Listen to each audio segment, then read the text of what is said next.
What is up guys, how's it going? In this video I'm going to be reviewing the Samsung Galaxy Note 3. Now this device was given to me by the folks at Telus, so a huge shout out to them for hooking me up with this. Now before we get into the review, I'd like to point out some of the things that come inside the box of the device. You get the user manual, the charging cables, the pins for the stylus, the earpieces, and lastly the charger and the battery. Now let's go ahead and take a quick tour on the hardware of the Samsung Galaxy Note 3. Now in front is the huge 5.7-inch Super AMOLED screen of the device.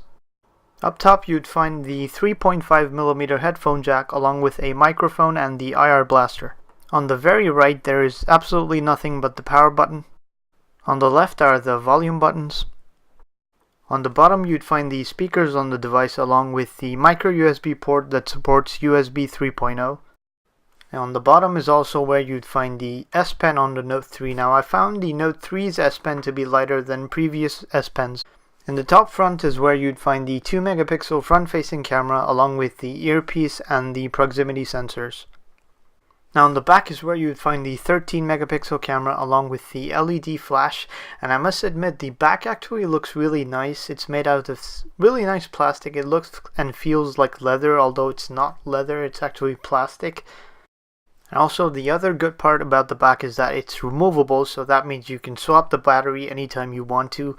And talking of battery, it's a huge 3200 mAh battery, and on the back is also where you'd find the micro SD card slot along with the SIM tray as well.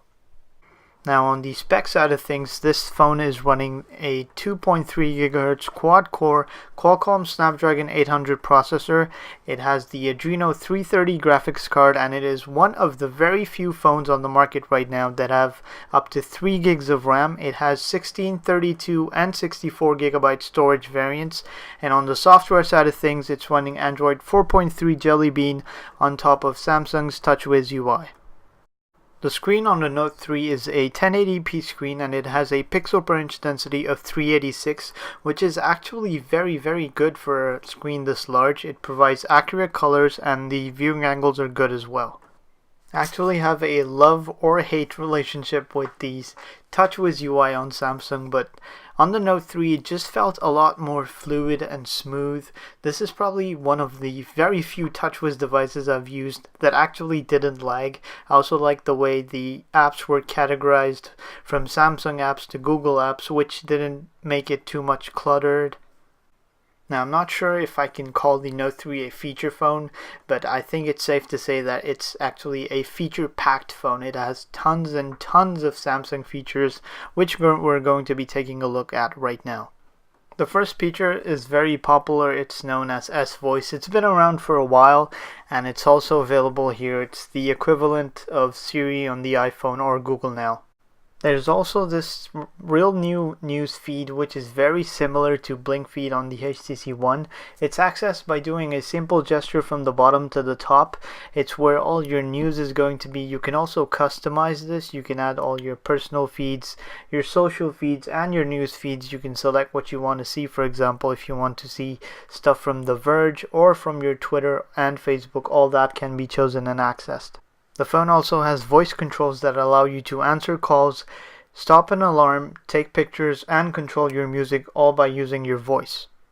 There is also a hands-free mode in which you can dismiss an alarm, answer a call, and do some other features as well just by waving your hand in front of the display. Next up is the one-handed operation option, which allows you to use a few apps with one hand if you're not used to using them with both, due to the fact that this phone has a huge 5.7-inch screen. There's also the smart screen option, which actually keeps the screen on when you're looking at it. It detects your eyes. When you look away, the screen goes off. There are also some motion features you can use, such as flipping the phone around to mute or pause videos. Also, you can put the phone to your ear while you have a contact open and it makes a call. There are also some palm features you can use to mute or pause or grab a screenshot.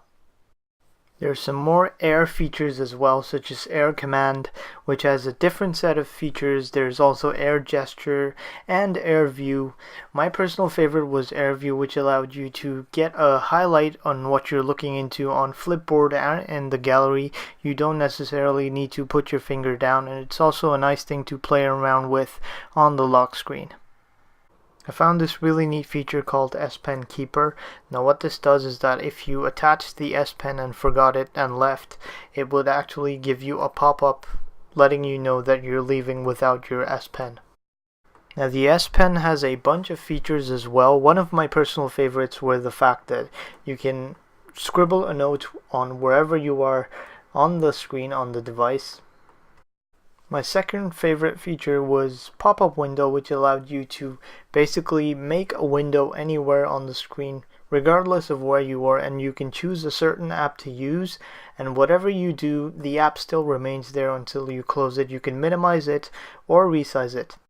The S-Note app was actually pretty good to use as well. If you're someone who's on the go and likes taking notes, who likes making diagrams and charts and basically doing a lot of stuff on your phone, S-Note is actually one of the best apps for that.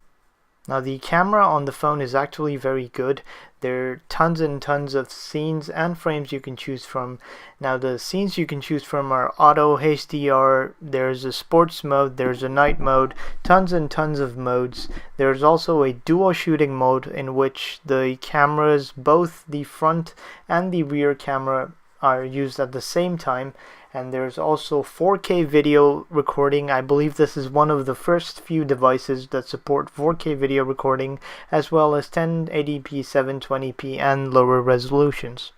Now as far as gaming is concerned, games such as Candy Crush played fine, and then I moved on to Dead Trigger, which seemed to run pretty smoothly and really nicely as well. And then I moved on to higher graphic intensive games such as Asphalt 8, and that ran perfectly fine as well. Now with all that being said, the Note 3 is actually a power horse. It flies. It's one of the fastest Galaxy Note devices to be precise, that I've used, and I'll definitely recommend this to anyone that's looking for a large screen device to replace their tablet or smartphone. Anyways guys, that's pretty much it for this review. If you liked it, please feel free to give it a thumbs up, and do subscribe to stay tuned to more of my stuff. If you have any questions, you can leave them in the comment section below, or you can follow me on Google+, Instagram, and Twitter. Thanks for watching, and I'll see you guys in the next one. Take care. Bye bye.